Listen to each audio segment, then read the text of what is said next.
3936 초등학교 어린이 여러분 안녕하세요.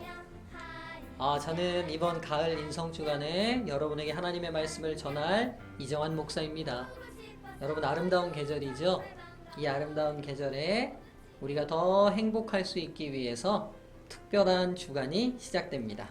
이번 주간 동안에는 행복을 담는 마음상자라는 제목으로 여러분과 함께 할 겁니다. 사람마다 여러분 마음 상자가 있어요.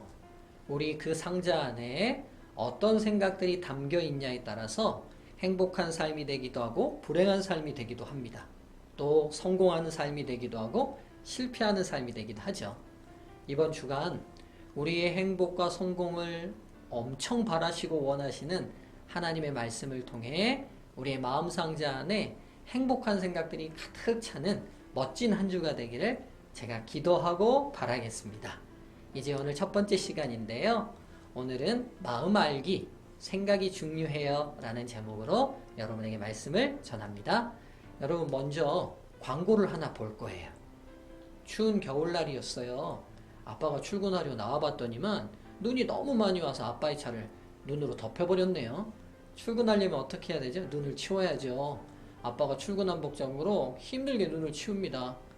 치우다 보니까 손도 시려요. 성에는 잘 안 벗겨지니까 카드를 꺼내서 벗기네요.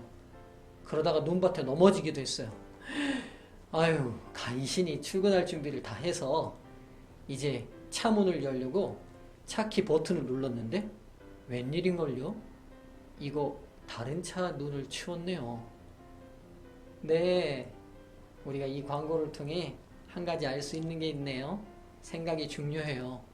이 아빠가 아침에 나오기 전에 내가 어제 차를 어디다 주차했는지를 정확히 기억하고 생각했다면 이렇게 아침에 수고로운 헛수고를 하진 않았을 텐데요.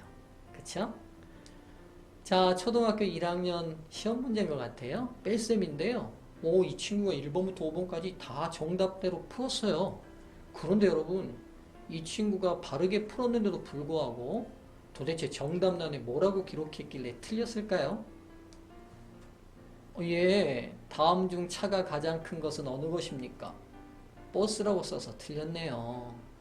이 친구가 숫자의 차이를 타고 다니는 차로 착각하고 생각해버리는 바람에 애쓰고 수고한 모든 시험 문제가 허사가 되고 말았네요. 이토록 열심히 하는 것보다 더 중요한 것은 생각하고 하는 거예요. 이제 한 이야기를 들려드릴 거거든요. 여러분 요즘 아빠들은 배가 좀 많이 나오죠. 그쵸? 너무 늦게까지 일하시다 보니까 운동을 잘 못하셔서 배가 나오기도 합니다. 한 아빠가 배가 너무 많이 나와서 건강검진을 받았더니만 의사선생님이 꼭 살을 빼라고 조언해 주셨어요. 그래서 이 아빠가 결심합니다. 아침에 일어나서 회사 출근하기 전에 한강변을 조깅하고 출근해야겠다. 그런데 여러분 운동 안 하다가 하려고 하면 쉽지 않잖아요. 그래서 이 아빠가 초등학교 아들에게 부탁을 해요. 야, 아빠 뱃살을 좀 빼야 되는데 운동하고 싶은데 혼자는 잘 뛰기 어려우니까 네가 같이 뛰어주면 아빠가 너 용돈을 줄게. 초등학교 아들이 아빠 그 약속 지키는 거예요? 그럼 같이 뛰어드릴게요. 두 사람이 약속하는 첫날이 되었어요. 여러분 늦잠 자고 있는데 깨워서 늦잠 자던 생활 습관을 바꿔서 조깅하기가 결코 쉽지 않잖아요. 아빠와 아들이 간신히 일어나서 한강변을 뛰었습니다. 첫날도 둘째 날도. 드디어 셋째 날쯤 됐어요. 한강변을 뛰고 있는데 저편에서 운동하고 오시는 분들이 아빠를 보고 히히히 웃고 가는 거예요. 웬일이지? 나보고 왜 웃지? 그냥 또 뛰기 시작했어요. 근데 저쪽 편에서 오는 사람들이 또 웃는 거예요. 이상하다. 아들 쪽을 보고 물어봤어요. 아들, 아빠 얼굴에 뭐 묻었니? 아니요. 또 뛰었어요. 그런데 저쪽 편에서 오신 분들이 또 웃는 거예요. 이상하다 싶어서 아빠가 이제 머리끝부터 발끝까지 다 살펴봤어요. 그랬더니만요. 아침에 비몽사몽간에 운동을 나오다 보니까 이 앞에 있었던 운동화 두 컬레를 짝짝으로 신고 나온 거예요. 배가 나오다 보니까 미처 신발을 확인하지 못한 거죠. 아빠가 숲을 사이에 발을 숨기고 아들에게 말했어요. 아들, 집에 가서 빨리 운동화 가져와. 계속 바뀐 운동화로 짝짝인 운동화로 뛰면 창피하잖아요. 아들에게 말했고 아들은 열심히 예! 대답하고 집으로 뛰기 시작했어요. 가서 운동화 가지고 다시 아빠에게 돌아오면 되는 거예요. 여러분 그런 데는 시간이 잘 가요 안 가요? 안 가죠. 아빠가 계속 기다리는데 아들은 오지 않아요. 한참 만에 아들이요 저쪽에서 땀을 삐질삐질 흘리며 열심히 달려와요. 근데 여러분 아들 손에 뭐가 들려 있어야 돼요? 맞아요. 아빠 짝짝인 신발에 한 컬레인 바른 신발이 같은 신발 운동화 하나가 있어야 되잖아요. 그런데 아들 손에 아무것도 없어요. 웬일이지? 아빠가 다급하게 막 뛰어온 아들에게 묻습니다. 아들, 운동화 어딨어? 운동화 가져오라니까? 아들이 숨을 헐떡이면서 말해요. 아빠, 소용없어요. 집에 있는 것도 짝짝이에요. 이해하셨죠?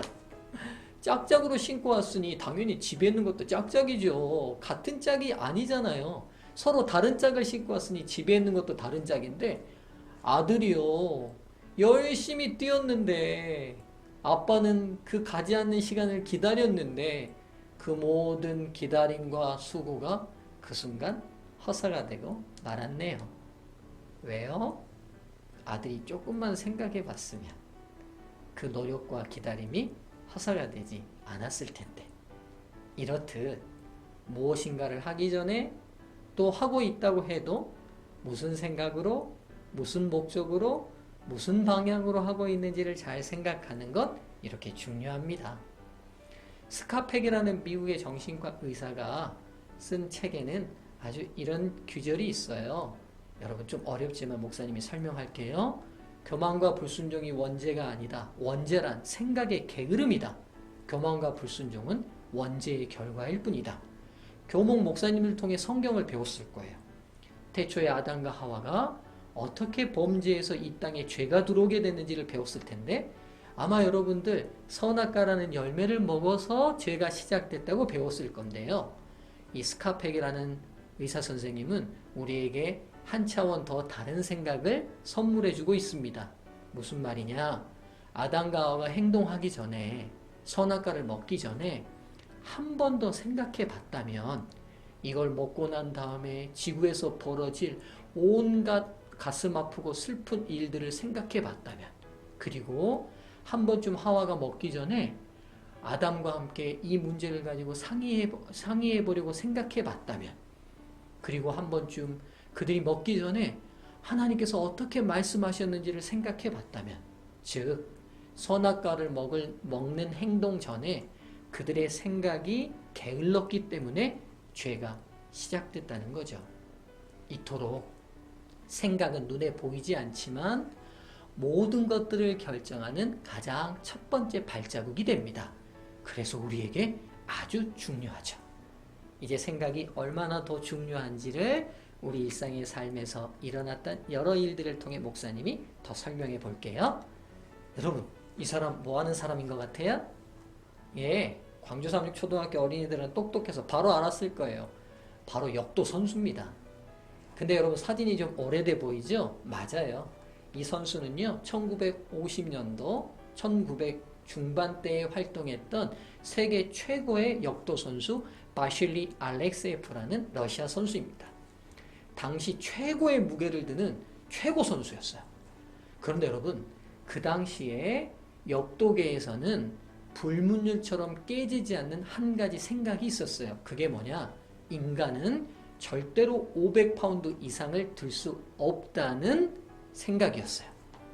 단순히 이 생각은 역도 선수들만 가진 생각이 아니라 그 당시 의학자들이나 그 당시 학자들이 연구해 보니 아무리 힘 있는 사람이 태어난다 할지라도 인간의 몸의 구조상 500파운드 이상은 들 수 없다는 거예요. 바실리 알렉세예프는 거의 그 무게를 들 만큼 아주 힘센 사람이었죠. 1950년도에 세계 역도 선수권 대회가 열렸어요. 그곳에서 사람들의 관심은 과연 바실리 알렉세예프가 이 대회에서 500파운드 이상에 도전할 것인지 아니면 도전하지 않을 것인지에 대한 관심이 고조됐습니다. 드디어 바실리 선수가 역도를 들어야 될 시간이 왔어요. 그가 도전할 무게가 전광판에 써지기 시작했습니다. 과연 500파운드 이상을 도전할까요? 아니면 500파운드 이하를 도전할까요? 전광판에 써진 무게는 499파운드였어요. 그렇습니다. 바실리 선수도 당시 사람들이 절대로 들 수 없다는 500파운드 무게는 감히 도전할 수 없어서 바로 그 아래 1파운드만을 뺀 499파운드에 도전했던 겁니다. 드디어 바실리 선수가 역기를 잡고 힘있게 들어 올렸습니다. 그리고 499파운드를 멋지게 성공했어요. 드디어 성공하고 내려오 난 다음 얼마 지나지 않아 특별한 안내 방송이 흘러나왔습니다. 여러분, 죄송합니다. 역도 운영하는 운영자들의 실수로 인해 방금 바실리 선수가 들었던 무게는 499파운드가 아닙니다. 바실리 선수가 들었던 무게가 501.5파운드입니다. 이게 무슨 일이죠? 맞아요.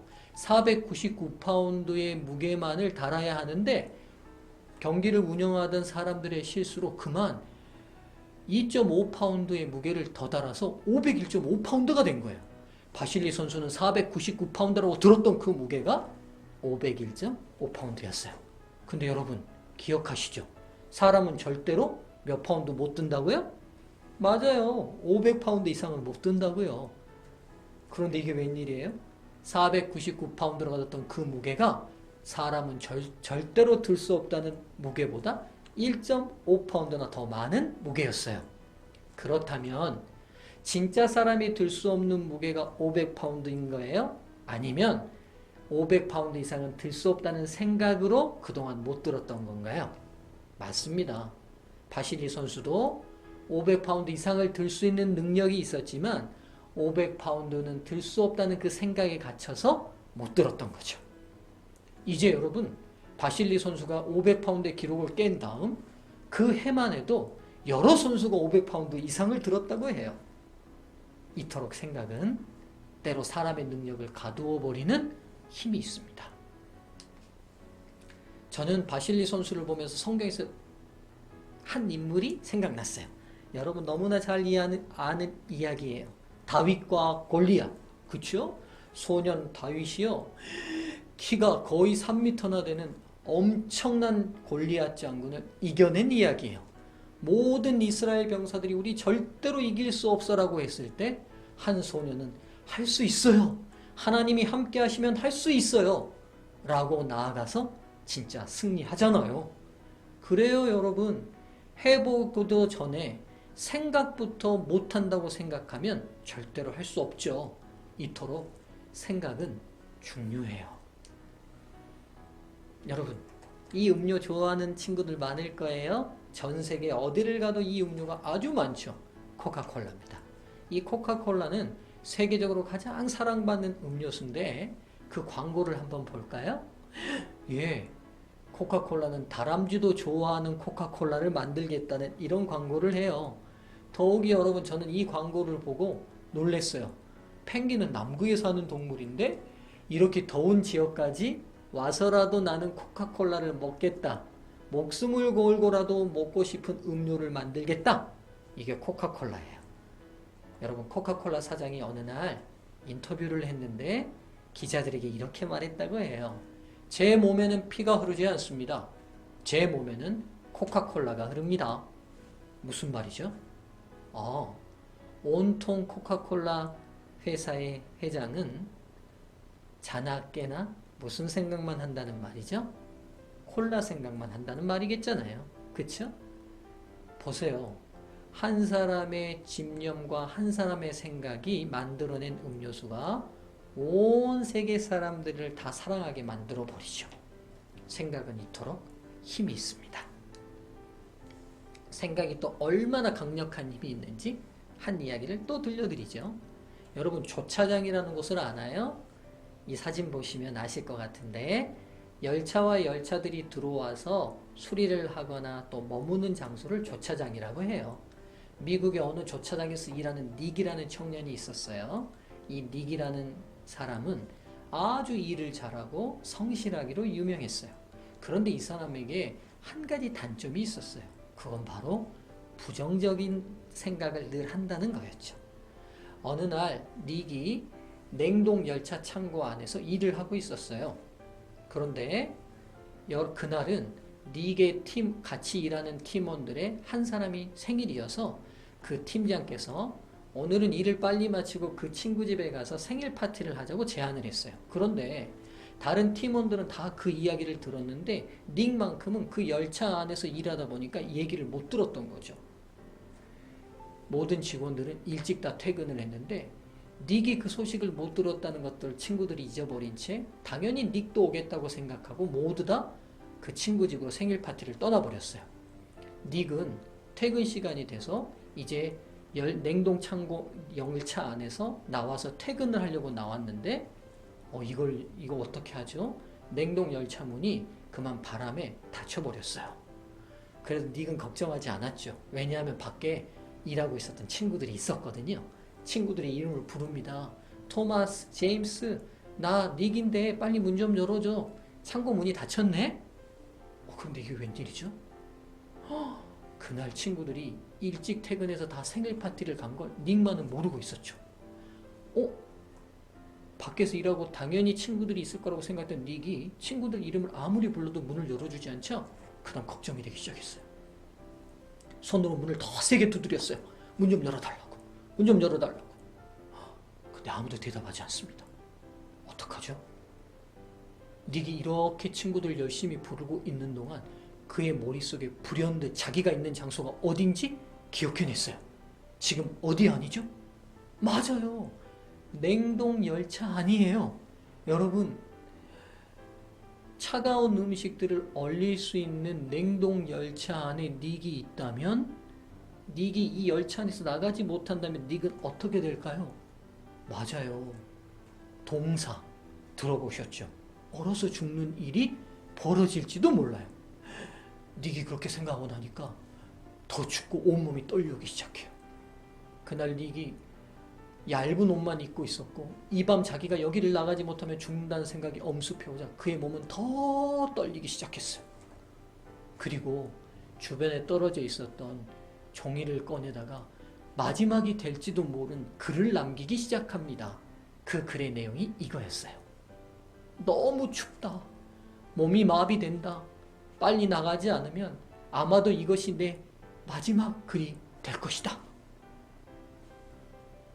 다음날 친구들이 출근하여 닉이 일하던 냉동열차 창고안을 열었을 때 닉은 한 귀퉁이에서 한 모퉁이에서 얼어서 죽어 있었어요.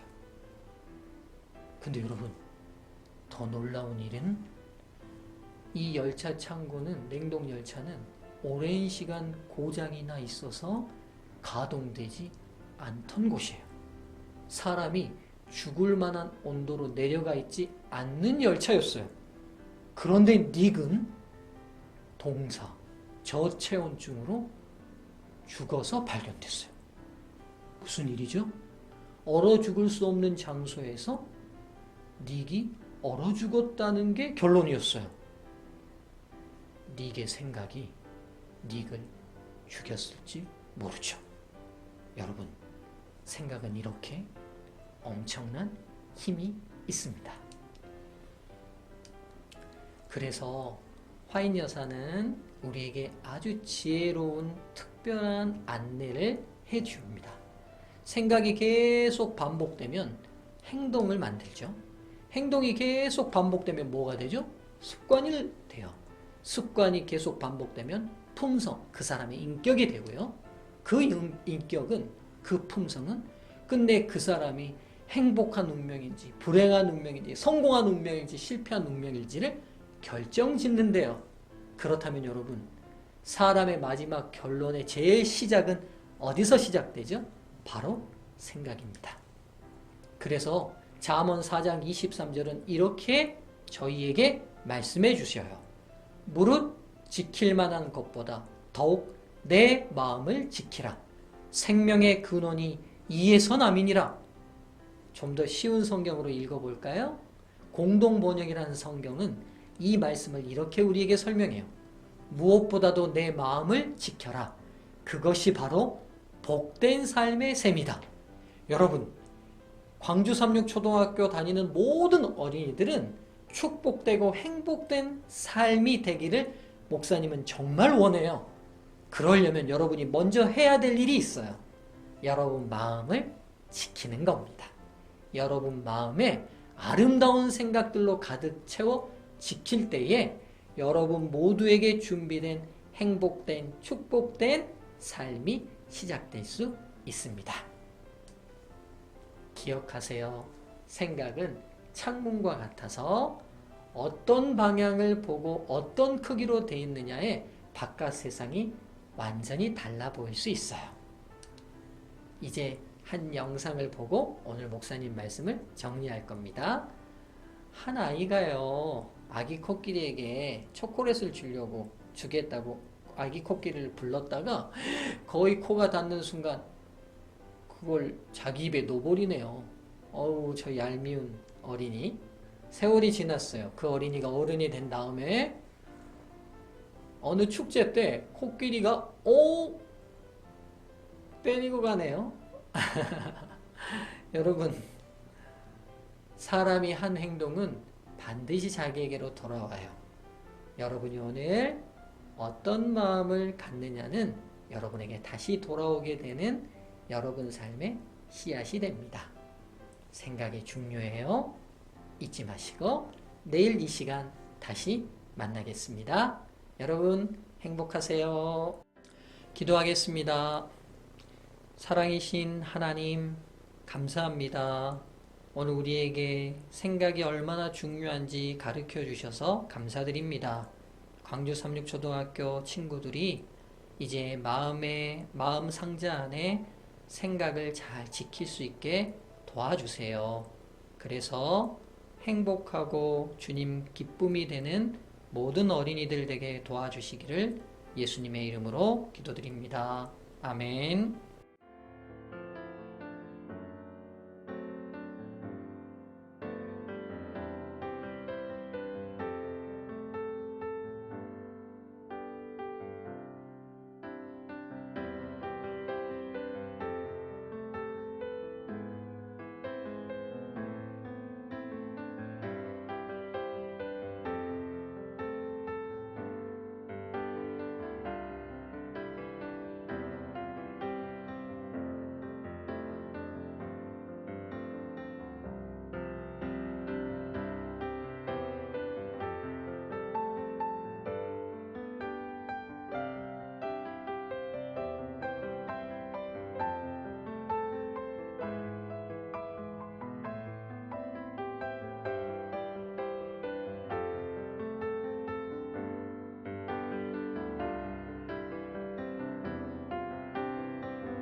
차갑지도 않고 뜨겁지도 않은 뜨뜻미지근한 것들, 향이 날아가고 맛을 잃어가는 뜨뜻미지근한 우리. 뜨거운 따뜻한 온도가 우리에게 필요해. 뜨겁게 따뜻한 하나님 사랑이 필요해. 하나님 뜨거운 사랑